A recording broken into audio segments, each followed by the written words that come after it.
اعوذ باللہ من الشیطان الرجیم بسم اللہ الرحمن الرحیم الحمد للہ رب العالمین والصلاة والسلام علی اشرف الانبیاء والمرسلین وآلہ الطیبین الطاہرین۔ اعوذ باللہ من الشیطان الرجیم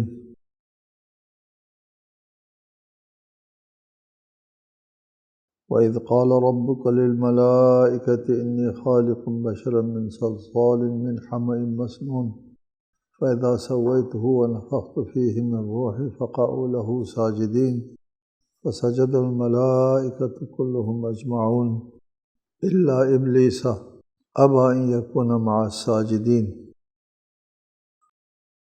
جب آپ کے رب نے فرشتوں سے کہا کہ میں سڑے ہوئے گارے سے تیار شدہ خشک مٹی سے ایک بشر پیدا کر رہا ہوں، پھر جب میں اس کی تخلیق مکمل کر لوں اور اس میں اپنی روح پھونک دوں تو تم سب اس کے آگے سجدہ ریز ہو جاؤ۔ بس تمام فرشتوں نے سجدہ کر لیا سوائے ابلیس کے کہ اس نے سجدہ کرنے والوں میں شامل ہونے سے انکار کر دیا۔ پچھلے نشست میں آپ کو بتایا کہ ابلیس اور فرشتوں میں بنیادی فرق یہ تھا کہ فرشتے جو ہے وہ اللہ تعالیٰ کے احکام کے فرما بردار ہے، فرشتوں کے ہاتھ میں اختیار و انتخاب نہیں ہے، جبکہ انسان اور جنات کے پاس انتخاب و اختیار ہے۔ یہاں جب اللہ تعالیٰ کی طرف سے حکم آتا ہے آدم کے لیے سجدہ کرنے کا، تو اس حکم کی تعمیل عدم تعمیل کا فرشتوں میں سوال پیدا نہیں ہوتا، ابلیس کی طرف سے یہ سوال پیدا ہوتا تھا کہ وہ تعمیل بھی کر سکتا تھا اور تعمیل نہ کرے یہ بھی ہو سکتا تھا۔ فرشتوں کے بارے میں اللہ تعالیٰ کے ارشاد ہے بل عباد مکرمون لا یسبقونہ بالقول وهم بامرہ یعملون۔ اللہ کے امر کے اوپر وہ عمل پیرا ہی ہوتے، دوسری صورت کے لیے کوئی گنجائش وہاں نہیں ہوتی۔ فرشتے جو ہے وہ مأمور من اللہ ہوتے ہیں، اللہ تعالیٰ کے اعلی کار ہوتے ہیں، اپنا انتخاب و اختیار نہیں ہوتا، جیسے انسان اور جنات ہیں۔ ہمارے لیے اللہ تعالیٰ کی طرف سے حکم آتا ہے، اس حکم پر ہم تعمیل بھی عمل بھی کر سکتے ہیں اور اس حکم کو چھوڑ بھی سکتے ہیں، اور جنات کے لیے بھی ہے۔ جن و انس جو ہے وہ مکلف ہے، خود مختار ہیں، آزمائش اور امتحان کے لیے ہیں اور ارتقاء پذیر مخلوق ہے۔ فرشتے ایسے ہیں جیسے ہمارا ہاتھ ہے، اللہ تعالیٰ کا اعلی کار ہے۔ یہاں جب آدم کو سجدہ کرنے کا حکم آیا تو آدم بذات خود بعنوان شخص اس کے لیے سجدے کا حکم نہیں تھا، آدم کے لیے سجدے کا حکم تھا، انسان کے لیے سجدے کا حکم تھا۔ جن سے کہا تھا انسان کا لیے سجدہ کرو، فرشتوں سے کہا یا ابلیس بھی اس میں شامل تھا، ان سے کہا تھا آدم کے لیے سجدہ کرو، یعنی جن سے آدم کے لیے، ذات آدم کے لیے سجدہ کرو، نوع آدم کے لیے، نوع کے سجدے کا حکم تھا، فرد کے سجدے کا حکم نہیں تھا۔ اس لیے جب ابلیس بپھر گیا تو اس نے کہا کہ میں اولاد آدم کو بہکاؤں گا۔ اس کو عناد اولاد آدم کے ساتھ اس لیے تھا کہ سجدہ بھی آدم کے لیے، پورے آدم و اولاد آدم سب کے لیے سجدہ کرنے کا حکم تھا۔ اس وجہ سے اس نے آدم کی برتری کو قبول نہیں کیا اپنے اوپر، آتشین مخلوق یا دوسرے لفظوں میں ہم نے پچھلی نشست میں آپ کو بتایا ہے کہ انرجی اور مادے کا مقابلہ ہے، اور اس نے کہا انرجی مقدس زیادہ افضل ہے مادے سے، اور میں انرجی کا مخلوق ہوں اور یہ مادے کا۔ پہلے آپ کو بتایا تھا کہ ہم لوگ خاکی ہیں، باشعور خاک، اور جنات جو ہے وہ ناری ہے، انرجی ہے، باشعور انرجی، شعور والا انرجی ہے، اور ہم لوگ شعور والے خاک ہیں۔ ہم انسان شعور باشعور خاکی ہیں، اور جنات باشعور انرجی۔ تو اس نے انرجی کو فضیلت دی اپنے قیاس کے اعتبار سے، اور ہے نا اول من قاس ابلیس، سب سے پہلے جس نے قیاس کیا ہے وہ ابلیس ہے۔ اس نے اپنے آپ کو برتر سمجھا، تکبر کیا، اور آدم یعنی انسان کی برتری کو قبول نہیں کیا۔ فسجد الملائکۃ کلہم اجمعون، تاکیدی جملوں کے ساتھ فرمایا تمام فرشتوں نے بلا استثناء۔ وہاں فرشتے استثناء پذیر بھی نہیں ہیں، وہ فرشتے سجدہ نہ کرے نہیں ہو سکتا، وہ تو اطاعت گزار ہی ہوتے ہیں۔ الا ابلیس، سوائے ابلیس کے، ابلیس نے سجدہ نہیں کیا، کہ وہ سجدہ کرنے والوں میں شامل ہونے سے اس نے انکار کر دیا۔ یہاں پر ایک سوال یہ آتا ہے کہ حکم تو ہوا تھا ملائکہ سے، حکم تھا للملائکہ، فرشتوں سے اللہ تعالیٰ نے کہا تھا آدم کے لیے سجدہ کرو، ابلیس سے نہیں کہا تھا۔ ابلیس فرشتہ نہیں ہے، ابلیس جو ہے وہ جن ہے، لہذا کان من الجن ففسق عن امر ربی، قرآن آیت ہے، کان من الجن، ابلیس جن میں سے تھا اور وہ اپنے رب کے حکم سے نکل گیا، خروج کیا، فسقہ خارج ہونے کو کہتے ہیں، پھل کا چھلکے سے نکلنے کو فسقہ کہتے ہیں، فسقت الثمرۃ عن قشرها۔ لہذا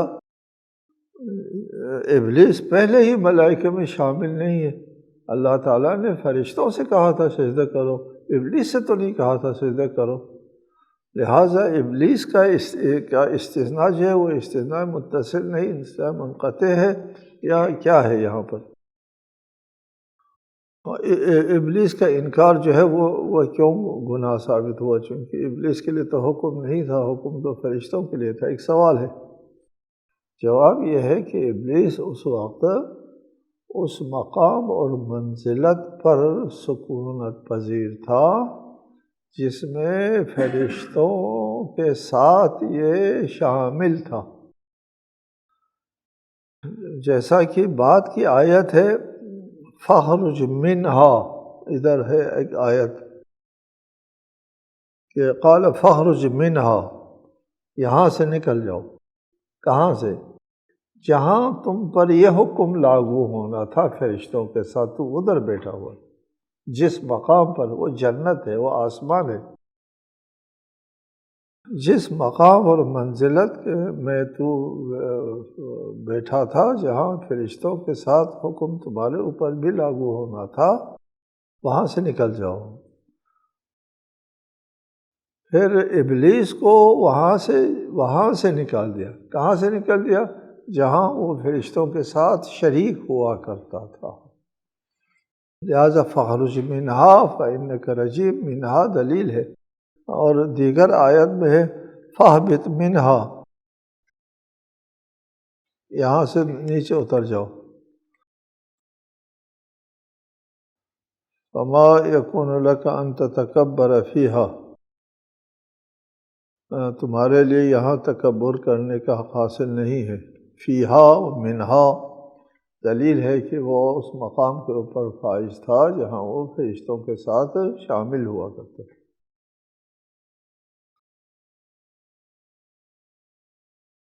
قال لم أكن لأسجد لبشر خلقته من صلصال من حمأ مسنون قال فاخرج منها فإنك رجيم وَإِنَّ عَلَيْكَ اللَّعْنَةَ إِلَىٰ يَوْمِ الدِّينِ۔ اور اللہ تعالیٰ کی طرف سے حکم آیا کہ یہاں سے تم نکل جاؤ اس مرتبے سے، اس رتبے سے جس رتبے میں تو فرشتوں کا ہم مرتبہ تھا اور فرشتوں کے ساتھ شریک ہوا کرتا تھا، ادھر سے نکل جاؤ، تمہارے اوپر اللہ تعالیٰ کی لعنت ہے قیامت تک کے لیے۔ لعنت کا مطلب ہوتا ہے اللہ کے رحمت سے دور، کہ وہ اللہ کے رحمت سے قیامت تک کے لیے دور ہے۔ قال ربی فانظرنی الی یوم یبعثون۔ ابلیس نے کہا اے میرے مالک، میرے پروردگار، مجھے لوگوں کے اٹھائے جانے کے دن تک، یعنی قیامت تک مجھے مہلت دے دو، مہلت دے دو کہ میں زندہ رہوں۔ اور قال فإنك من المنظرین، فرمایا تو مہلت ملنے والوں میں، لیکن الی یوم الوقت المعلوم، قیامت تک کے لیے نہیں، معین وقت تک کے لیے تم کو مہلت مل جاتی ہے، جاؤ۔ ابلیس کو مہلت مل گئی، اور جب مہلت مل گئی تو اس نے اللہ تعالیٰ کے شان میں گستاخی اور بغاوت کرنے کے بعد اللہ تعالیٰ کے مقابلے میں کھڑا ہو کر کے چیلنج کرنا شروع کر دیا۔ قال رب بما اغویتنی لأزینن لهم فی الارض ولأغوینہم اجمعین الا عبادک منہم المخلصین۔ ابلیس نے کہا میرے رب، چونکہ تو نے مجھے بہکایا ہے لہٰذا میں بھی زمین میں ان کے لیے باطل کو ضرور آراستہ کر کے دکھاؤں گا اور سب کو ضرور بہکاؤں گا، سب کو، یعنی سب اولاد آدم کو بہکاؤں گا، ان میں سوائے تیرے مخلص بندوں کے۔ بہرحال مخلص بندوں کو میں ان کے اوپر میرا بس نہیں چلے گا، باقی جن پر میرا بس چلے گا ان سب کو میں بہکا دوں گا۔ یہاں ایک سوال یہ آتا ہے، دو سوال ہے۔ ایک سوال یہ آتا ہے کہ اللہ تعالیٰ نے ایک باطل کو، ایک گمراہ کن کو گمراہ کرنے کی مہلت اور اجازت کیوں دی؟ دوسرا سوال یہ آتا ہے کہ ابلیس نے کہا اغویتنی، اے اللہ تو نے مجھے بہکا دیا، اور اللہ نے بھی اس کو رد نہیں کیا۔ تو اللہ نے ابلیس کو گمراہ کر دیا، بہکا دیا، خراب کر دیا، وہ خود نہیں ہوا تھا۔ یہ دو سوال۔ سوال یہ پیدا ہوتا ہے کہ اللہ تعالیٰ نے ابلیس کو کیوں موقع دے دیا لوگوں کو گمراہ کرنے کا، اور اس کو مہلت کیوں دے دی؟ جواب یہ ہے کہ ابلیس کو یہ موقع دے دیا اللہ تعالیٰ نے اس لیے کہ انسان کو مکلف بنایا ہے اور آزمائش کے لیے میدان دیا ہے، اور آزمائش جو ہے وہ یک طرفہ نہیں ہوتی۔ آزمائش اس صورت میں ہوتی ہے کہ خیر و شر کے درمیان میں انسان کو کھڑا کر دیا جائے، نیک کام کی طرف، نیکی کی طرف، ایمان کی طرف، توحید کی طرف بلانے والے بھی ہوں اور گمراہی کی طرف بھی بلانے والے ہوں۔ گمراہی کی طرف جانے کے لیے رجحانات انسان کے اندر موجود ہوں، اور نیکی کی طرف جانے کے رجحانات بھی اندر موجود ہوں۔ خود انسان کا اپنا وجود یک طرفہ، یک جانبہ نہیں ہے۔ صرف ابلیس کے بارے میں سوال نہیں آتا، انسان کے اپنے وجود کے بارے میں سوال آتا ہے کہ اس کے اندر منفی رجحانات کیوں رکھا ہے اللہ تعالیٰ نے۔ وہ اگر منفی رجحانات انسان کے اندر نہ ہوتا، صرف مثبت رجحانات ہوتے تو پھر فرشتے ہوتے، انسان نہ ہوتے، پھر یک طرفہ مخلوق ہوتے۔ جیسے فرشتوں میں منفی رجحانات نہیں ہے، وہ یک طرفہ اللہ تعالیٰ کا وہ ہے، اعلی کار ہے فرشتے، ان کے اپنا اختیار، اپنا انتخاب نہیں ہوتا۔ تو ہم بھی، انسان بھی اپنے انتخاب، کیونکہ انتخاب کے لیے دو صورت ہو تو انتخاب آتا ہے، دو پہلو ہو انتخاب آتا ہے، منفی مثبت دونوں ہو۔ تو ایک منفی طاقت کو بھی موقع دے دیا کہ وہ بھی اپنا کام کرے اور مثبت طاقت کے مقابلے میں، تاکہ ان دونوں کے درمیان میں اس انسان کو کھڑا کر کے آزمایا جا سکے۔ اس لیے اللہ تعالیٰ نے اس منفی طاقت کو بھی مہلت دے دی ہے، اور اس کے مقابلے میں ادھر انسان کی فطرت کے اندر توحید شناسی، خدا پرستی کو فطرت کے اندر نانوادیات فرمائی، اور پھر انبیاء مبعوث ہوئے، فرشتے بھی ہیں کہ انسان کی ہدایت و رہنمائی کے لیے، یعنی ہدایت کے لیے بہت ساری چیزیں موجود ہیں، اور ان کے مقابلے میں گمراہی کے بھی محرکات جو ہے ان کو بھی اللہ تعالیٰ نے مہلت دی ہے، فرصت دے دی ہے، اور ان کو کام کرنے کی اجازت دی۔ اور اگر یہ اجازت نہ ہو تو انسان بھی فرشتے ہو جاتے، امتحان نہ ہوتی، آزمائش نہ ہوتی، امتحان نہ ہوتا، اور انسان مکلف نہ ہوتا، انسان ارتقاء کے لیے نہ ہوتا، نظام درہم برہم ہوتا، کوئی اور نظام وجود میں آتا۔ یہ نظام موجودہ نظام نہ چلتا اگر منفی طاقتوں کو اجازت نہ ملتی۔ اس لیے ابلیس کو اجازت مل گئی الی یوم الوقت المعلوم، ایک معلوم وقت تک، معلوم وقت تک کے لیے، یعنی موت تک کے لیے، عالم برزخ میں اس کا بس نہیں چلتا ابلیس کا۔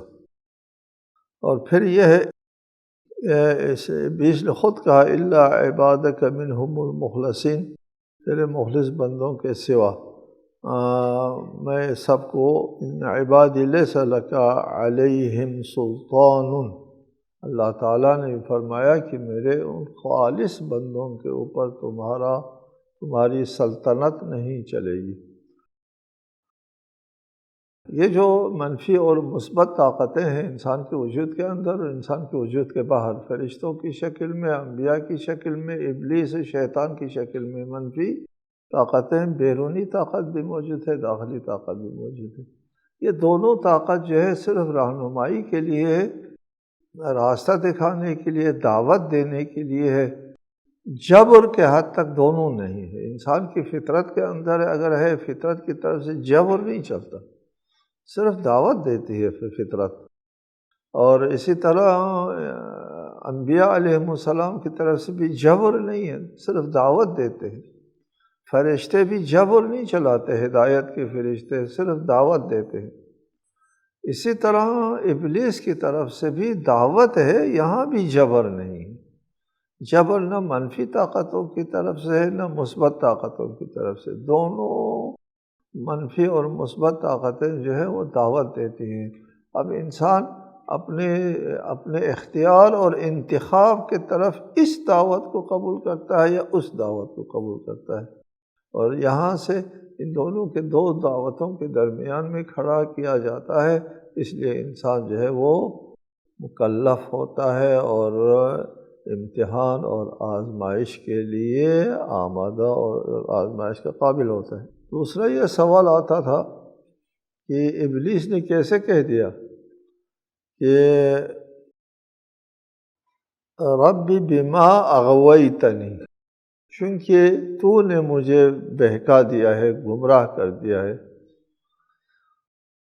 ابلیس نے اللہ سے کہا کہ اللہ تو نے مجھے گمراہ کر دیا، اس لیے تو نے جب مجھے گمراہ کیا میں تیرے بندوں کو گمراہ کروں۔ جواب میں اللہ تعالیٰ نے نہیں فرمایا میں نے تم کو گمراہ نہیں کیا، تو خود گمراہ ہو گیا تھا، نہیں کہا۔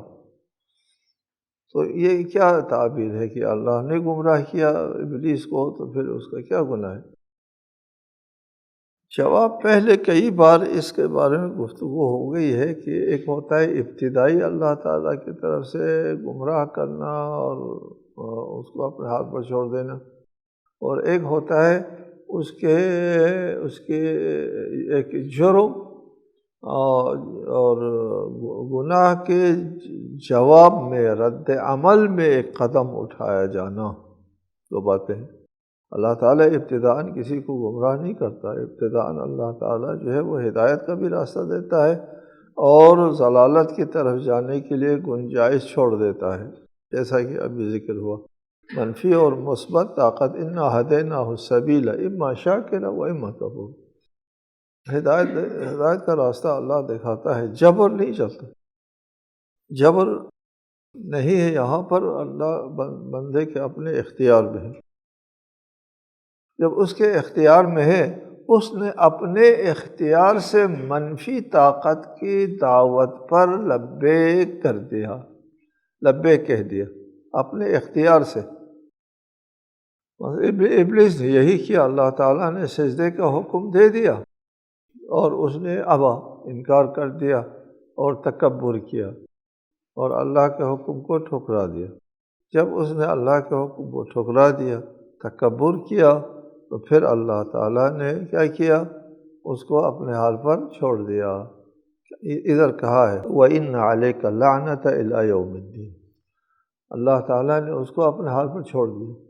اپنے حال پر چھوڑنا کیا ہوتا ہے؟ لعنت۔ لعنت کیا ہے؟ اپنے رحمت سے دور۔ رحمت کیا ہے؟ رحمت ہدایت۔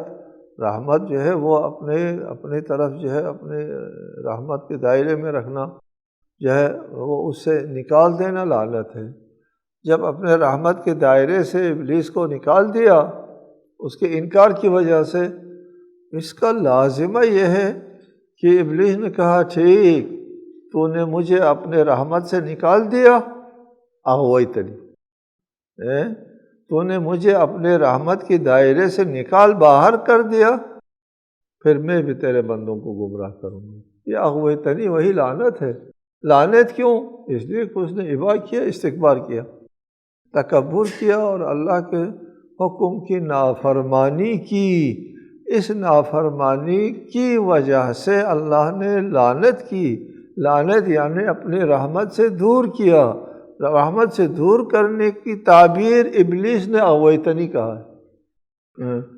تو نے مجھے اپنے رحمت سے دور بھگا دیا، اب میں ہو گیا گمراہ، اور تو نے مجھے گمراہی میں اور ضلالت میں پھینک دیا۔ تو نے پھینکا، ٹھیک ہے، اللہ تعالیٰ نے انکار نہیں کیا کہ نہیں پھینکا، پھینک دیا۔ اللہ تعالیٰ نے انکار نہیں کیا کہ میں نے تمہارے اوپر لعنت نہیں بھیجی ہے، ٹھیک ہے۔ لہٰذا اس میں کوئی سوال نہیں آنا چاہیے۔ اغویتنی صحیح ہے، اللہ نے لعنت بھیجی ہے اس کو اوپر، اللہ تعالیٰ نے اس کو اپنے رحمت سے دور کر دیا ہے، اور اس نے یہی کہا ہے اغویتنی۔ لفظ کی تعبیر میں فرق ہے، ادھر لعنت ادھر اغویتنی، بات دونوں ایک ہی بات ہے۔ اغویتنی کہتے یا بما العنتنی کہتے، فرق نہیں ہے۔ وَإِنَّ عَلَيْكَ اللَّعْنَةَ إِلَىٰ يَوْمِ الدِّينِ قَالَ هَذَا صِرَاطٌ عَلَيَّ مُسْتَقِيمٌ۔ اللہ تعالیٰ نے فرمایا کہ یہ جو عباد مخلصین کو تو نہیں بہکا سکتا، یہی صراط مستقیم ہے کہ جو تمہارے بہکاوے میں نہ آئے۔ السلام علیکم ورحمۃ اللہ۔